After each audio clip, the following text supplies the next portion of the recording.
Hi, I'm Johnny from ultimatepapermache.com, and the last time I made a video, I told you about a Halloween project in January.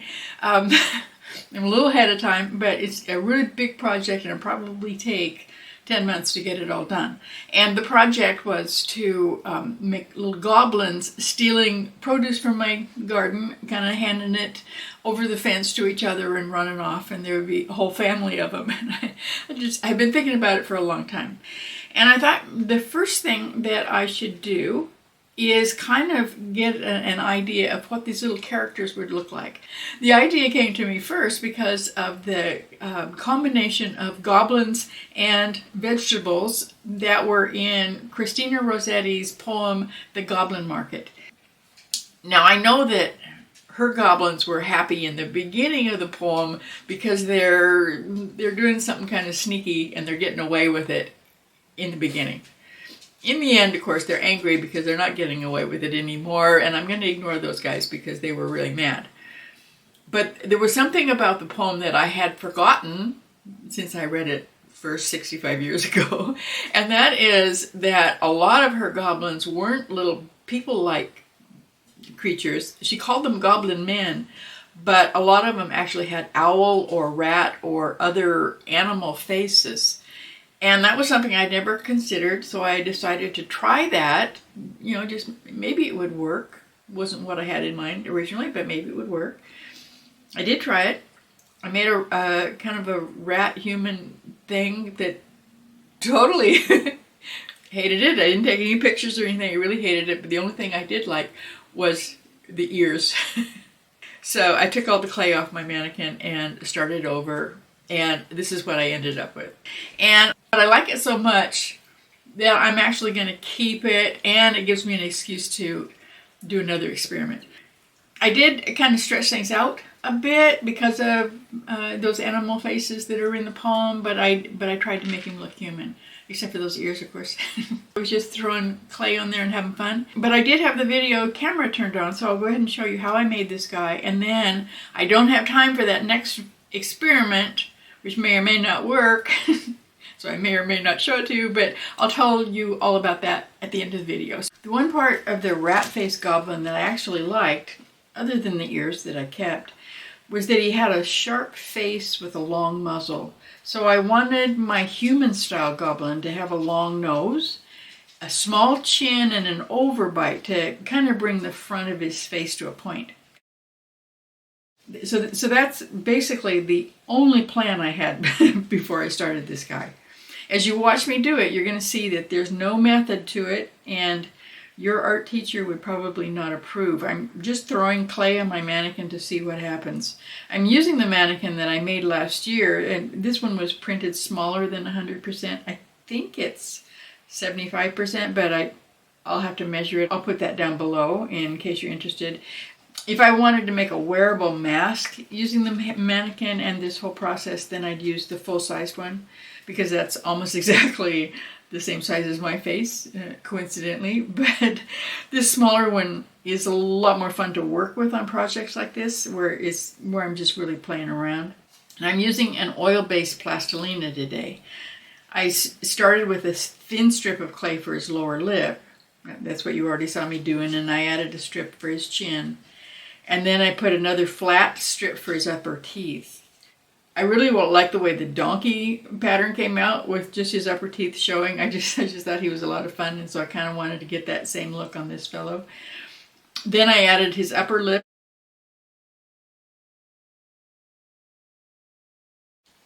I gave him a really long overhanging nose.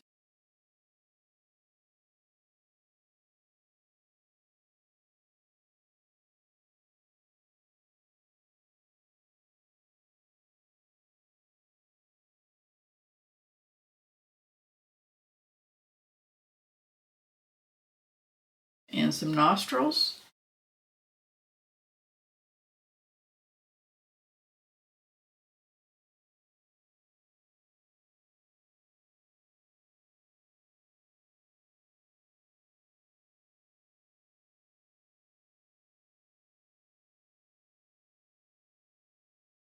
And I gave him some laugh muscles.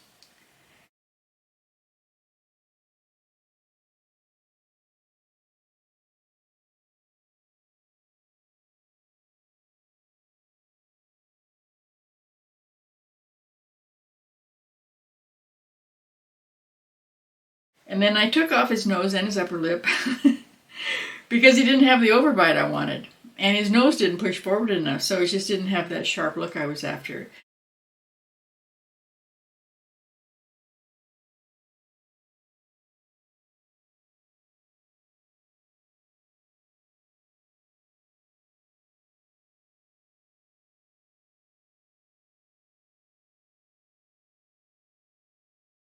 So I stuck some extra clay on there and put his mouth and nose back on.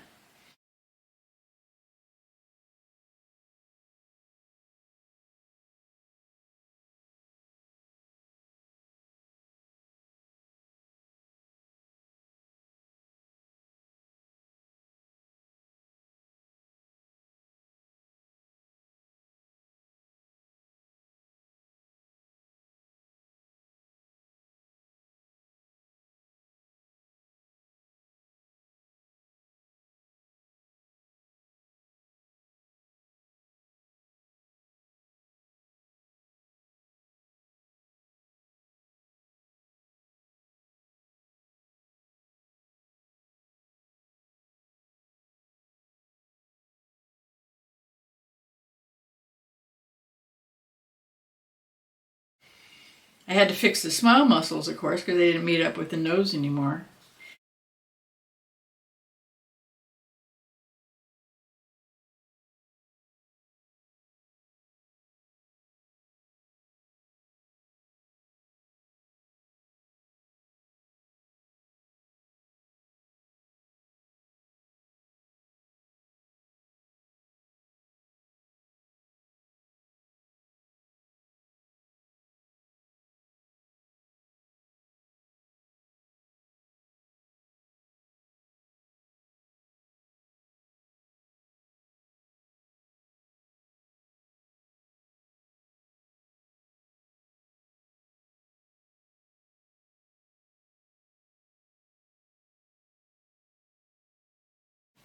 I wanted kind of slanted eyes. I'm not sure why, I just decided. And so I put some clay over the eye area and then carved out the upper and lower lids, leaving the eyeball in the middle, I guess. This area is really rough, obviously. I'll smooth it off later, make it better in the next day or two.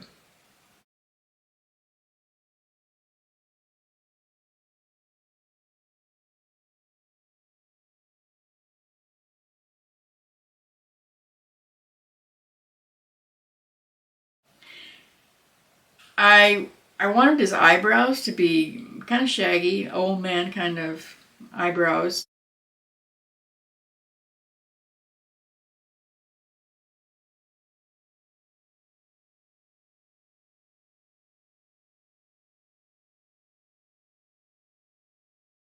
I put the first one on and added enough clay to give him laugh wrinkles.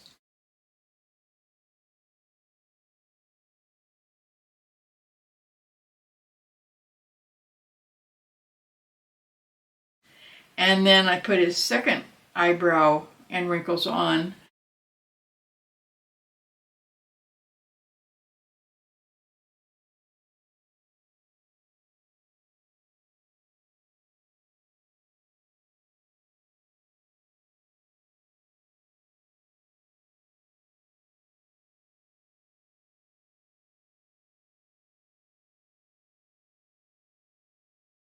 And then I gave him enough clay just to give him a proper jawline. I I gotta tell you, every time I look at him from the side, that grin he's got now, it makes me smile. I really like it. I would like this probably even if I had gotten everything else wrong, just because I like that smile so much. I still have the ear that I kept from the rat face goblin that I made earlier.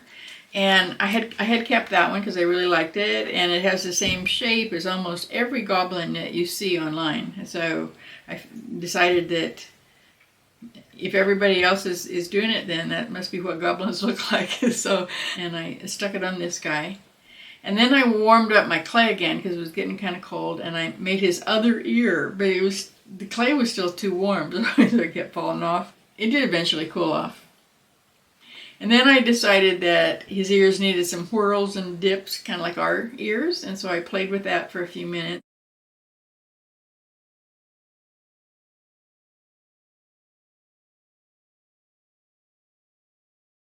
And I added some clay around the back of his ears for support. Of course, the ear fell off again, so I stuck it back on, and I gave it some more clay around the back too. And I gave it a few more minutes to actually cool off so that it would stay where it belonged. That this clay, it stays warm and soft for a surprisingly long time. It's usually a really good thing because you can sculpt with it really easy. But if you're adding a kind of a heavy piece like this that sticks out, then you have to be patient and wait a little while for it to cool down again.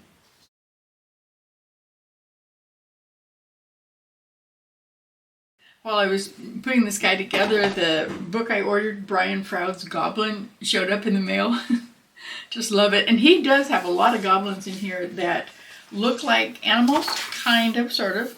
There's one that looks kind of like a pig, sort of. He's got some really interesting ones with bird faces. So it definitely can be done, but I'm kind of glad this showed up after I did this one because this feels more like what I had in mind in the beginning. This guy, because I made him over the mannequin pattern that was reduced, this actually is the right size for my finished goblins. And I don't really want to sculpt it over again using crumpled paper or foil or something. I just want to go ahead and use this guy. And the reason for that, part of it, is that yesterday I got 2 identical questions from 2 completely different people. I don't even think they live in the same country, but they both wanted to know if it's possible to make a sculpture like this, put the plastic wrap over it, like I did on this one. For that one I used WED clay, then a plastic wrap, and then I think it was Elmer's paste. They were still selling it, and it worked really well because you can just pull it off and you've got your finished mask. But people wanted to know yesterday if you could do the same thing but use the Titebond wood glue. I do suggest that you use the Titebond wood glue and any kind of paper over the headdress masks that are going to be used in a play because it's really strong, but I've never actually tried it over plastic to see if it would stick to the plastic because these folks wanted to be able to pull the plastic out when they were all done. And I had to say, I don't know if that works or not. So I'm going to find out.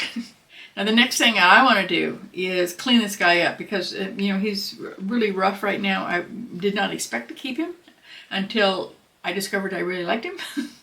So I am going to clean it up a little bit, smooth things off before I make the casting with the paper strips and paste. Oh, glue, sorry.